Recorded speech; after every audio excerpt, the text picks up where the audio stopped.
Hello students, I Ramakant Shukla is again with you to discuss about the next topic of chapter how do organisms reproduce.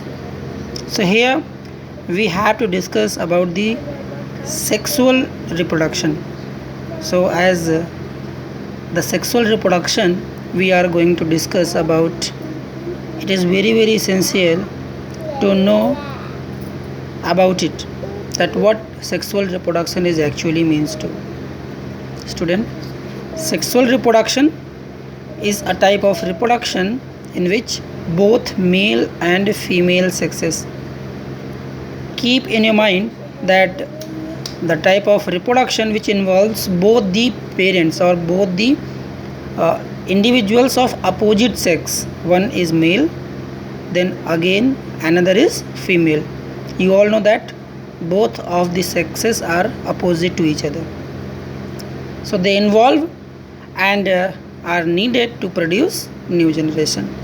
So in a single sentence you can say that a mode of reproduction which involves both male and female sexes to produce new generation.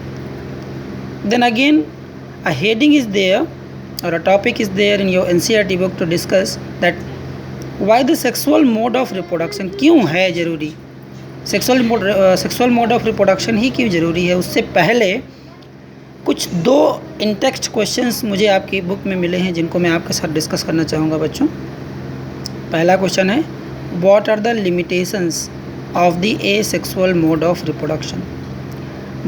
Asexual mode of reproductions की क्या limitations हैं, I mean कि क्या वो चीज़ें नहीं हो सकती एसेक्सुअल मोड ऑफ रिप्रोडक्शंस में जो सेक्सुअल मोड ऑफ रिप्रोडक्शन में होंगी, जिनके बारे में अभी हम जानेंगे। तो क्या लिमिटेशंस हैं, देखिए बच्चों, दो लिमिटेशंस मैंने यहाँ राइट डाउन की हुई हैं।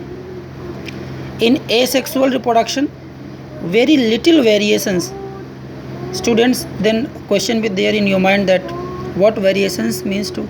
Actually variations are the characters such as height, such as color of skin.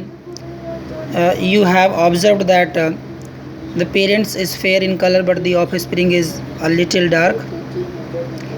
Hair, someone have the curly hair instead of their parent have the straight hair. So actually this is due to the variations, और ये variations सिर्फ और सिर्फ sexual mode of reproductions में होता है, और इन variations का होना भी बहुत ज़रूरी है बच्चों, because variations are useful for the survival of the species. तो एसेक्सुअल रिप्रोडक्शन में आपको मालूम है, सबसे पहले मैंने आपको सिखाया था सिंगल पेरेंट इन्वॉल्व होता है, और जहाँ पे सिंगल एक पेरेंट इन्वॉल्व होगा वहाँ पे वेरिएशंस बिल्कुल भी नहीं होंगे। एसेक्सुअल रिप्रोडक्शन वेरी लिटिल और नो वेरिएशंस बी देयर। दूसरा, it is less significant for evolution. अब मैंने क्या कहा अभी आपसे, वेरिएशंस नहीं होंगे, देन इवोल्यूशन हम स्टडी करते हैं चेंजेस के द्वारा हम इवोल्यूशंस को स्टडी कर पाते हैं कि जो प्रीवियस जनरेशन थी उससे आने वाले जनरेशन्स में क्या चेंजेस आए। उन चेंजेस को ही एक्चुअली हम एवोल्यूशन, ग्रेजुअल चेंजेस विच में occur due to the variations in the species. तो अगर वेरिएशंस हैं ही नहीं, then how is it possible for us to mention और to know about the evolution in the species. तो ये ड्रॉबैक है। और दूसरा जो मैंने पहले आपसे डिस्कस किया, वेरिएशंस के ना होने का, ये दो ड्रॉबैक हैं किसके, तो these are the actually limitations of asexual reproduction. In continuation, I would like to discuss with you about the difference in between asexual and sexual reproduction. ये भी हमारे लिए जानना बहुत ज़रूरी है, उससे पहले कि हम सेक्सुअल मोड ऑफ रिप्रोडक्शंस के बारे में आगे जानें। अब देखिए मैंने यहाँ कॉलम मेथड यूज़ किया हुआ है दोनों रिप्रोडक्शंस को। जी हाँ स्टूडेंट्स, तो ये एक साइड मैंने लिखा हुआ है एसेक्सुअल रिप्रोडक्शन और नेक्स्ट साइड मैंने लिखा हुआ है, और दूसरे साइड सेक्सुअल रिप्रोडक्शन। तो एक्चुअली सिंपली अगर देखें तो ये सिंपल मोड ऑफ रिप्रोडक्शन है। यहाँ पे कुछ कॉम्प्लेक्सिटीज़ हैं। क्या कॉम्प्लेक्सिटीज़ है ज़रा सा देख लेते हैं। As definition, asexual reproduction involves single individual, एक इंडिविजुअल ही सफिशिएंट होता है ऑफ स्प्रिंग्स को प्रोड्यूस करने के लिए। In comparison to asexual reproduction, sexual reproduction involves two individuals of opposite sex, one be male then again another be female. Number 2, no production of gametes. अब आप पूछेंगे गैमीट्स क्या होते हैं? Students, gametes actually are the sex cells which are called gametes. In males में आपने, अगर हम सेक्सुअल रिप्रोडक्शन में बात करें तो मेल्स में गैमीट स्पर्म्स के फॉर्म में प्रोड्यूस होते हैं, फीमेल में ओवम के फॉर्म में प्रोड्यूस होते हैं। तो these are the sex cells which are to be produced by the individual which are called gametes. तो यहाँ पे कोई गैमीट फॉर्मेशन या गैमेटोजेनेसिस नहीं होती है, जबकि सेक्सुअल रिप्रोडक्शन में गैमेटोजेनेसिस, इस प्रोसेस को बोलते हैं spermatogenesis, a process which may occur in male for the production of sperm which is called spermatogenesis, and this one is the oogenesis, it means the formation of ova. So this is called gametogenesis. Overall production of sperms or ovum is called gametogenesis. Third point में आप देख लीजिए, actually यहाँ पे कोई gamete का formation हो ही नहीं रहा है, तो सिंपल सी बात है, सिंपल सा कॉन्सेप्ट है कि जो चीज़ है नहीं उसका फ्यूज़न कहाँ से होगा। तो नो फ्यूज़न ऑफ गैमेट्स, जबकि यहाँ पे आप गैमेट्स बन रहे हैं, सेक्स सेल्स का फॉर्मेशन हो रहा है, then it involves fusion of gametes. Fourth point में इट रिक्वायर्स ओनली, हाँ स्टूडेंट्स, तो फोर्थ पॉइंट पे हम थे, it requires only mitotic division. Class 9th में शायद आपने थोड़ा सा माइटोटिक मियोटिक डिवीजन के बारे में पढ़ा हो। एक्चुअली माइटोटिक डिवीजन क्या होता है, इस डिवीजन को इक्वेशनल डिवीजन भी कहते हैं।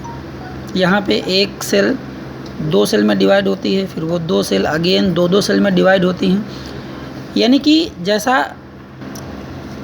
कि इसका नाम है माइटोटिक डिवीजन, इक्वेशनल डिवीजन, तो यहाँ पे जो सेल्स हैं वो इक्वेशनली डिवाइड होती रहती हैं और उनका नंबर इंक्रीज़ होता रहता है। लेकिन एक जो बहुत बड़ा ड्रास्टिक डिफरेंस होता है मियोटिक और माइटोटिक सेल डिवीज़न में, वो ये होता है कि जो सेल माइटोटिकली डिवाइड करती हैं उनमें जो सेट ऑफ क्रोमोसोम्स होता है वो डिप्लॉयड होता है।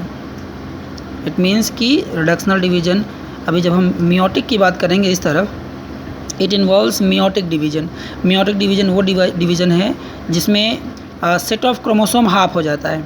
पेरेंट सेल, यदि हम बात करें स्पर्मेटोजेनेसिस में, तो स्टूडेंट्स स्पर्मेटोगोनिया एक बॉडी होती है जिसको मदर बॉडी कहते हैं, जो स्पर्म का प्रोडक्शन करती है। तो वहाँ पे मियोटिक रिडक्शनल डिवीज़न होता है जिससे स्पर्मेटिड्स बनते हैं, फिर स्पर्मेटोजोआ बनता है, फिर स्पर्म्स बनता है। तो पहले मियोटिक डिवीज़न होता है जिसको रिडक्शनल डिवीज़न कहते हैं। रिडक्शनल डिवीज़न में सेट ऑफ क्रोमोसोम हाफ हो जाते हैं।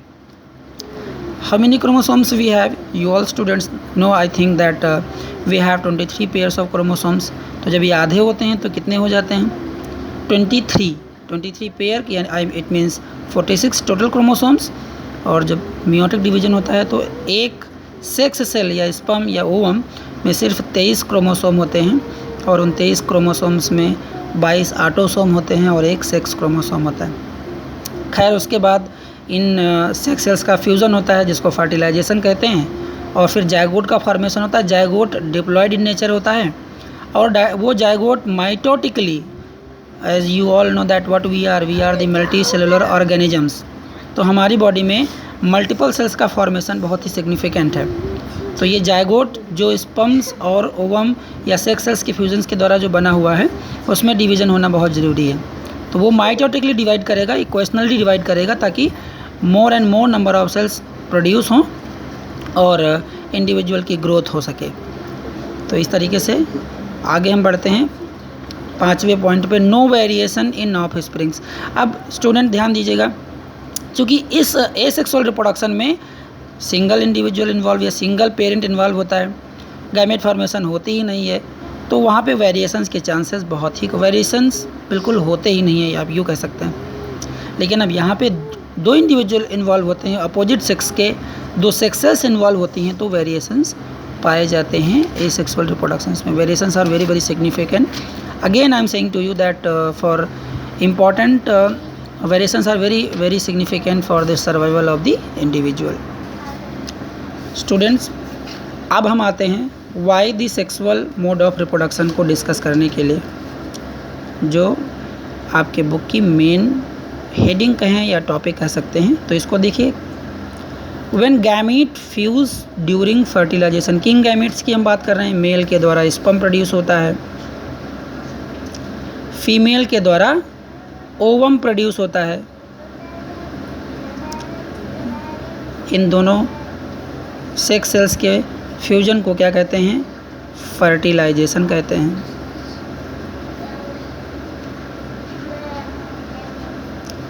और ये दोनों सेक्स सेल्स जब फ्यूज़ करती हैं तो क्या बनता है? जायगोट बनता है। ये दोनों सेक्स सेल हैप्लॉइड नेचर की होती हैं। हैप्लॉइड मतलब सिंगल सेट ऑफ क्रोमोसोम, जिनको हम सिंगल एन से लिखते हैं। और जब ये दोनों एन और एन फर्टिलाइजेशन के टाइम में फ्यूज़ कर जाते हैं, मिल जाते हैं, तो जायगोट बनता है, जो कि डिप्लॉयड नेचर का होता है, जिसको हम 2n से लिखते हैं। तो ये ध्यान देने की चीज़ है यहाँ पे, ये दोनों सेक्स सेल्स हैं जो कि मियोटिक डिवीजन यानी रिडक्शनल डिवीजन के द्वारा इनका फॉर्मेशन हुआ है। जब ये फ्यूज़ करेंगे तो जायगोट बनेगा, और जायगोट डिप्लॉयड नेचर में होगा, जो कि माइटोटिकली डिवाइड करके more and more number of cells को फॉर्म करेगा।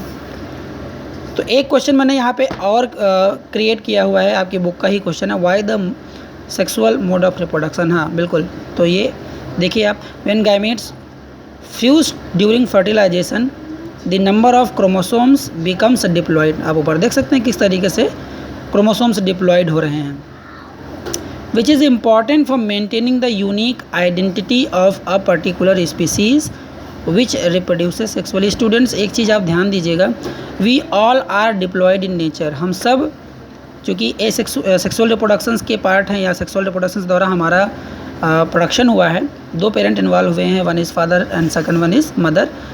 तो हम सब डिप्लॉयड हैं, और डिप्लॉयड बॉडी यहाँ पे आप देखिए हैप्लॉयड सेक्स सेल्स को दोबारा प्रोड्यूस करती है, जो कि बहुत ही ज़रूरी है। अगर यहाँ पे ये जो सेक्स सेल्स आप देख रहे हैं, अगर डिप्लॉयड नेचर में होती तो यहाँ पे हम 2n की जगह 4n मुझे लिखना पड़ता, और इस तरीके से 4n 8n होता, और एक समय ऐसा आता कि अर्थ पे सिर्फ DNA या DNA ही होता, बाकी कोई भी चीज़ आपको यूनिवर्स में दिखाई ना देती। तो ये जो सेट ऑफ क्रोमोसोम्स है वो कांस्टेंट बना रहे, उसके लिए ये 2 डिवीज़न, 2 जो सेल डिवीज़न की मैंने बात करी अभी आपसे, एक मियोटिक और एक mitotic. Meiotic it means reductional division which is important for the gamete formation. Mitotic it is also called equational division, helps for the production of new cells which may help or significant for the growth of the individual. तो यहाँ पे sexual mode of reproduction in gametes का production, इन gametes के productions के लिए बहुत ही significant है, और दोबारा से जायगोट फॉर्मेशंस के लिए। एक क्वेश्चन और मैंने यहाँ पे लिखा है कि what is the source of variations. ये जो वेरिएशंस हैं, अंतर हैं, एक भाई एक बहन में अंतर होता है, पेरेंट्स के जो ऑफ स्प्रिंग्स हैं, हम अपने फादर या मदर से बिल्कुल आइडेंटिकल मैच नहीं करते। क्यों नहीं करते? Because of the variations. तो इनका सोर्स क्या है, क्यों वेरिएशंस आए, ये कहाँ से आए? Students, DNA which is the genetic material, actually all the informations which we are getting from our parents are in the form of DNA, deoxyribonucleic acid. तो ये जब इसकी कॉपिंग होती है ड्यूरिंग दी स्पर्मेटोजेनेसिस, oogenesis, और अगर हम कंबाइन करके कहें गैमेटोजेनेसिस, तो उस टाइम में DNA कॉपी करता है, पेरेंटल DNA कॉपिंग होती है। तो जब DNA कॉपी होती है तो ये DNA कॉपिंग बिल्कुल एब्सोल्युटली करेक्ट नहीं होती है स्टूडेंट्स। ये 99.9% करेक्ट होती है, लेकिन जो एरर आ जाती है 0.1% की जो एरर होती है, वो 0.1% की एरर ही वेरिएशंस का सोर्स है। तो ये एरर जो कि DNA कॉपिंग के टाइम में होती है, इसी से वेरिएशंस डेवलप होते हैं, और ये वेरिएशंस इंडिविजुअल्स के लिए या ऑफस्प्रिंग के लिए इन्वायरमेंट में सर्वाइवल के चांसेस को डेवलप करती है। So students, I hope you have got more benefit from this video. I'll add the next part in the next video related to the sexual reproduction. Thanks for watching this video.